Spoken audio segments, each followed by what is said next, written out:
Hey, what's up guys? It's Online Money 24/7 and today we're going to be talking about how I made $8K and my friend had only made $20 and then he quit dropshipping. So today we're going to be going through that story, the mistakes along the way that he had made, and some advice for someone maybe going through the same kind of scenario, and some of the ways and how I actually created the results for myself. So we're going to be doing more of a comparison in this video. So without further ado, let's get into it. So first off, the money I made, that 8K, this is my sales snapshot from my store, and I had made 8K in a matter of a few months within my first Shopify store. Now, of course, some of these, the 8.2K, not all that's profit. This is a rough estimate because there was expenses, of course, you know, the monthly fee for Shopify, as well as the product costs and all that. But this is an estimate roughly. This is the sales snapshot from my actual store, and I was selling predominantly face masks. Now, this was mainly built off of a trend that happened during that period between February and April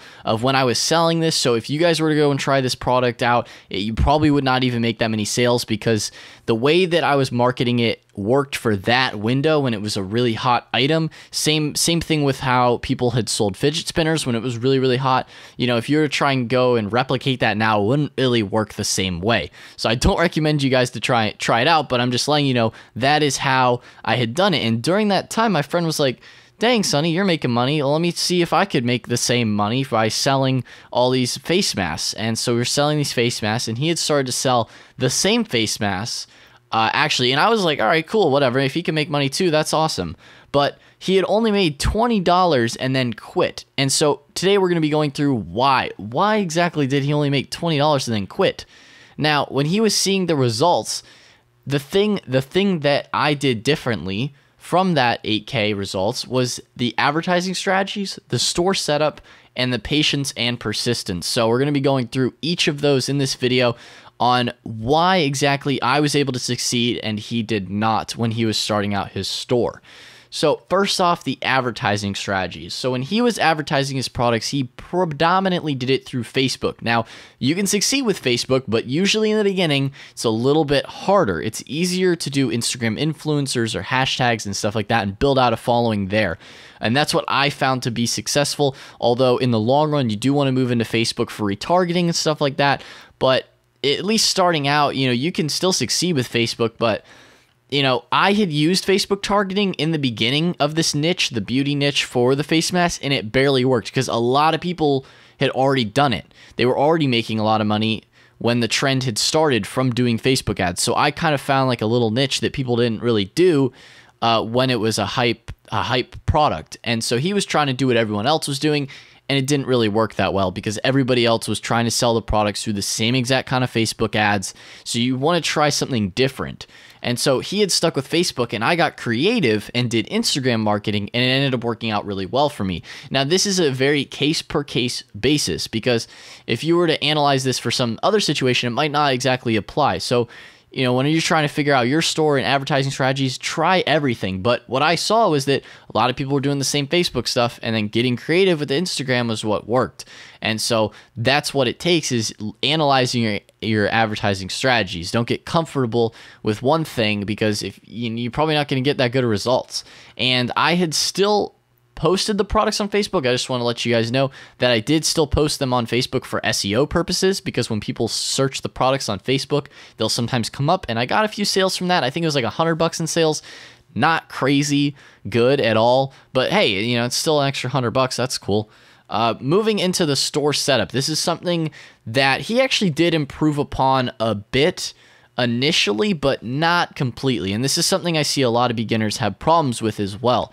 Is so for the store setup, for the mask, I was selling that, right? That was my main product. That was my big winner, the one that was like trending and all hype on social media. But I had also added products similar, such as charcoal toothpaste, because it goes right along with the charcoal black mask. So I was like, okay, well, let me sell toothpaste because it's also a beauty product. I also had a variety of others, but I'm not going to be pulling all those pictures into this video. This is just one example of another product that was related that I had also sold on the site. So I went really deep into the niche and made sure to find a bunch of other beauty products that go along with face masks. So sometimes people like to use a brush. So I would have a brush on my website too, so they could like paint the face mask on instead of just using the tube in their hands.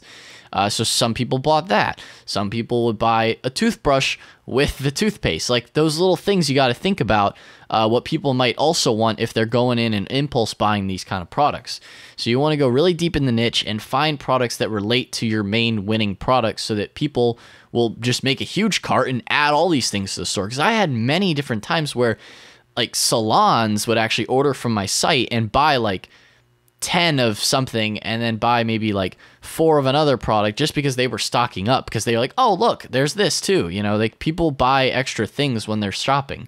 And I'll give you more of an example of that later into this slide. But his was kind of niched down in his store, but it was mostly a general store. So he had the mask, but then he had a bunch of other stuff, and it wasn't really niched down. So when you have a winning product that's making sales, be sure to also add other related products that could also get you sales. So I was able to make extra sales on those related products, which is really helpful. So I want to show you an example here with Amazon. So Amazon, if you were to go and buy a Nintendo 3DS XL, on the bottom there's frequently bought together, which is a charging cable and Pokemon game.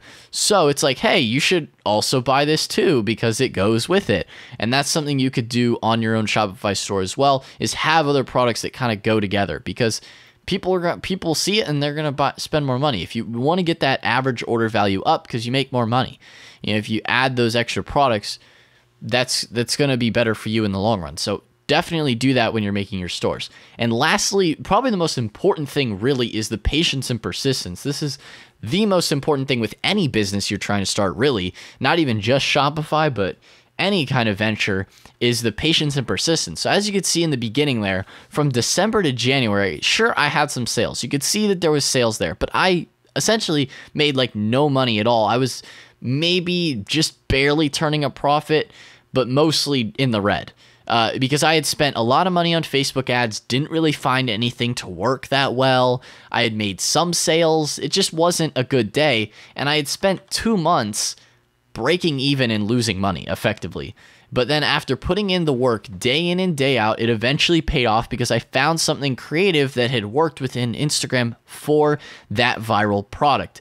And it just takes analysis and testing to figure out what works, because you know, you might be turning your gears for a while, but once you get it to click and you get it working, roll with it. Because as you could see, into January, I rolled with it. Into February, it actually went down a little. I was like, oh God, what's happening? And then it went whoof, right up into the biggest spike in March. So, you know, it really worked out for me with this case. But, you know, I spent like so many months in the beginning not making any money, spending tons and tons of time on YouTube, on my ads, on Instagram, on my store, like everything, like what can work better. And I know that's where a lot of you guys are at too when you're making your stores, but it just takes a lot of patience and persistence to get things to work the right way, because, you know, you're learning this. There's a lot of things you got to be taking into account, seeing what's working, what's not working. It's a lot, but ultimately, if you keep working at it and you're making little progress here and there, you'll get to your goal at the end of the day. So anyway, guys, if you have not started your Shopify stores yet, I do have a 14-day free trial linked down in the description box below if you want to sign up. That will support the channel. And guys, if you have not subscribed to the channel, what the heck are you doing? Hit that subscribe button, hit the notification bell as well so you get notified for future videos, uploads, and all that good stuff. Leave a like, leave a comment down below if you have any questions, comments, concerns. But anyway, guys, that's all for today's video, so I will see you in the next one. Peace out.